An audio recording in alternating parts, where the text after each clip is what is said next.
Mr. Kautic, you are charged with one count of genocide under Article 4 of the Statute of the International Tribunal.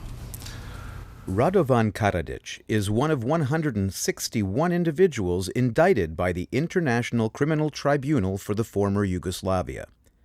The trial of the former president of the Republika Srpska generated countless records, including artifacts, thousands of pages of documents, maps, and witness statements.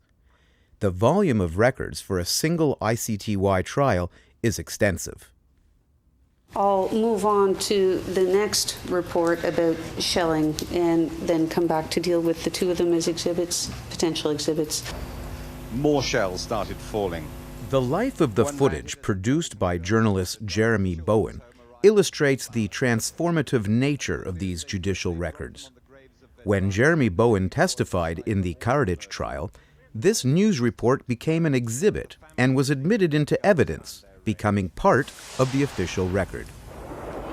I'm a very experienced reporter of conflict, and I've seen a lot of bad things, but when I see that, I'm still outraged by it, and it was a very cruel day for those poor people. It was a very, very cruel and heartless day. Thank you. Could this be the next prosecution exhibit, please? 40349H. Yes. Exhibits such as these transform as they move through the judicial environment towards preservation and access. In addition to evidence and court filings, the trial recordings document the legal process and establish an additional set of records that can be made available to the public. The audiovisual recordings are also translated into the three working languages of the tribunal: English, French, and Bosnian Croatian Serbian, or BCS. Entre transcriptions of those conversations. Transkripcijama tih razgovora.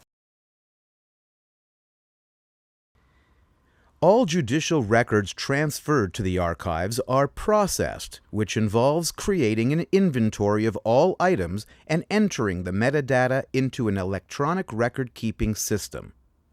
Audiovisual recordings on physical carriers are digitized into standard archival formats, and metadata is captured for continuity.